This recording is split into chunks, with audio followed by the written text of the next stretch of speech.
Hello, Piney Ridge Church. Happy Friday.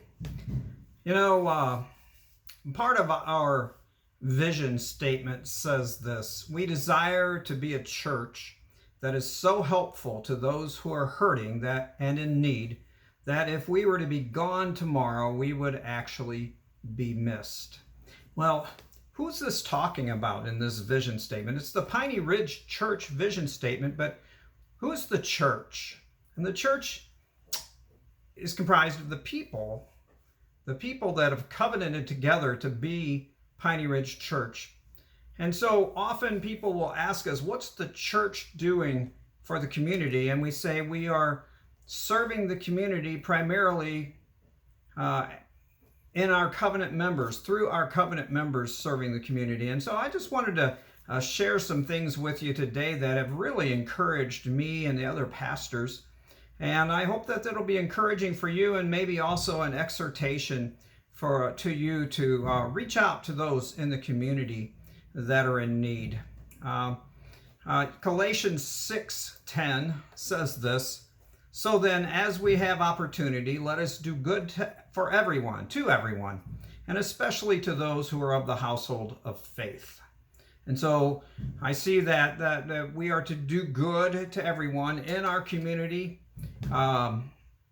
Anyone that we come across, like the Good Samaritan coming across the guy that had been beat up by robbers, and we are to do good, but especially those who are in the household of faith. So let me just share a couple of things that have come across my attention in the last week or so. We had a covenant member last week who saw on Facebook that a lady who was her server often when she went to one of the restaurants here in Wentzville had taken her daughter to the hospital and was sitting in the emergency room, and had been sitting in the emergency room all day and had been asking for food, and apparently no one had brought her any. And so this covenant member in our church took it upon herself to drive all the way down to Cardinal Glennon and to bring food to this lady and her daughter as they waited in the emergency room. It turned out that her daughter is quite sick and is going to be an ongoing chronic illness for the rest of her life.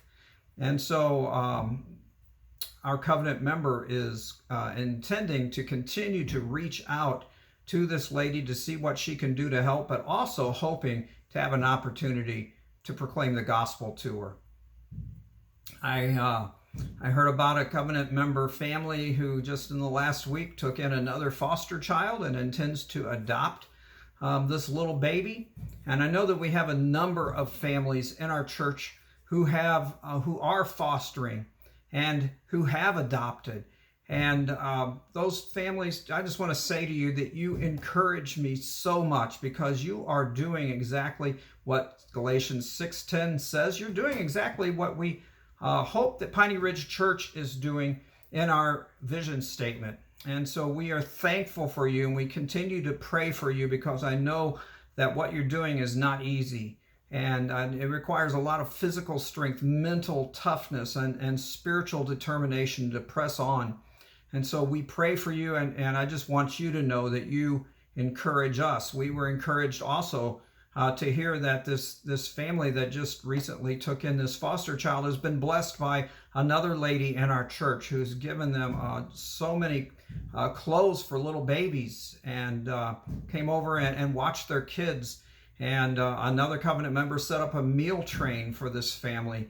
And you guys, I know that you excel at that whenever we have a family that's in need, setting up meal trains. So Piney Ridge Church, I just wanted you to know that you encourage me. And if you were wondering what we do in the community, there you are. That's Piney Ridge Church at work, reaching out to those in our community who are in need. And I want you to encourage you to look in your neighborhoods, in your communities, at work, for people who are struggling, and be the hands and feet of Piney Ridge Church and reach out and minister to them. Piney Ridge Church, I love you. I hope you have a great weekend. I look forward to seeing you on Sunday.